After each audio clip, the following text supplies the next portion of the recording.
یہ فرمائیے گا کہ پولیو ویکسین کا جو کیس ایک سامنے آیا ہے پشاور کے اندر، اور ہمیشہ سے پاکستان کے اندر مختلف رائے پائی جاتی ہے، بہت سے لوگ کشمکش میں ہوتے ہیں کہ ہمارے ہاں یہ وائرس اب ہے نہیں، تو اس کے باوجود بھی بچوں کو قطرے پلائے جائیں. پھر عموماً جب باہر کسی بڑے خلیجی ممالک کا سفر کرتے ہیں تو اس وقت بھی بڑے بڑے لوگوں کو، بچوں کے علاوہ بڑے لوگوں کو بھی پولیو ویکسین کے قطرے دیے جاتے ہیں. تو آپ اس کو کیا سمجھتے ہیں کہ یہ اسلامی نقطہ نظر اس حوالے سے کیا ہے، اور یہ پورا ایشو اور معاملہ اور حقائق ہیں کیا اس کے پیچھے؟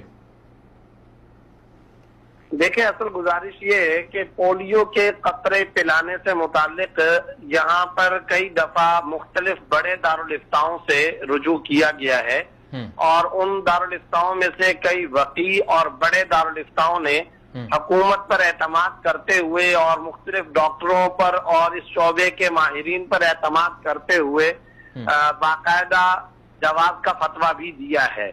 اور اس کی بنیاد پر بہت سارے دینی مدارس نے، مساجد نے، دارالفتاؤں نے، اہل علم نے، علماء نے، طلباء نے تعاون بھی کیا ہے.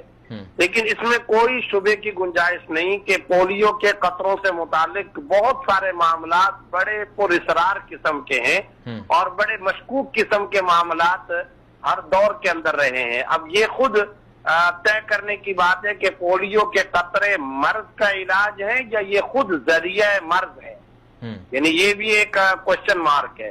پھر اسی طرح قطرے جو زبردستی پلانے کا سلسلہ ہے، اور کوئی اگر نہ پلائے تو ایسی سخت قانونی کارروائی کی جاتی ہے کہ انسان حیران ہوتا ہے.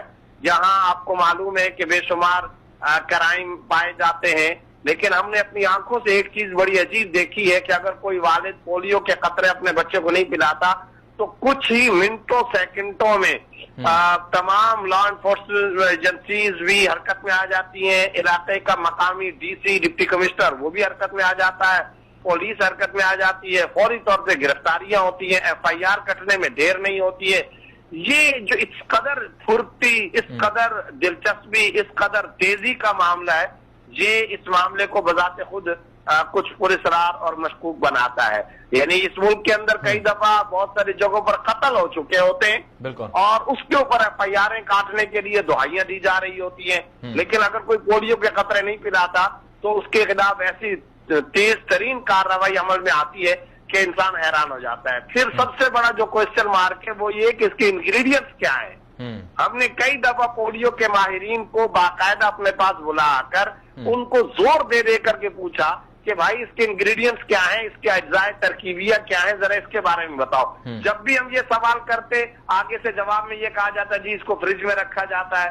پھر ہم کہتے ہیں اس کے انگریڈینٹس کیا ہیں، جواب میں کہا جاتا ہے جی اس کا وہ پیکٹ جو ہے وہ سیل پیک ہوتا ہے. پھر جب ہم ان کو کہتے ہیں بھائی اس کے انگریڈینٹس کیا ہیں، کہتے ہیں جی وہ اتنے دن تک استعمال کر سکتے ہیں، اتنے دن تک نہیں کر سکتے. ارے بھائی، سوال کچھ ہے، جواب کچھ ہے، مطمئن نہیں کیا جاتا. یا تو کوئی اویئرنیس یا شعور، یا خود ان کو ٹیکنالوجی اور سائنس اور معلومات کی کمی ہے، یا یہ ہے کہ کوئی چیز ہے جس کی پردہ داری ہے.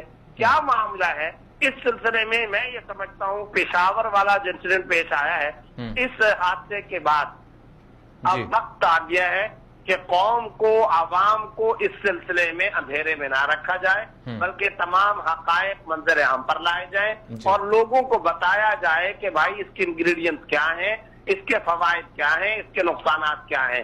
یہ بات اب سوشل میڈیا سے نکل کر الیکٹرانک اور پرنٹ میڈیا پر بھی آ چکی ہے کہ کچھ لوگوں کا یہ فنڈڈ معاملہ ہے، اور جو لوگ اس میں دلچسپی لیتے ہیں ان کا معاملہ پیچھے یہ ہے کہ ان کو فنڈ دیے جاتے ہیں اور فنڈ کے زور پر یہ سارا کچھ کیا جاتا ہے. تو دیکھیں، سب سے پہلے تو اپنے ملک کو، اپنے عوام کو، اپنی مسلم نسل کو، اپنی نئی نسل کو دیکھنا چاہیے.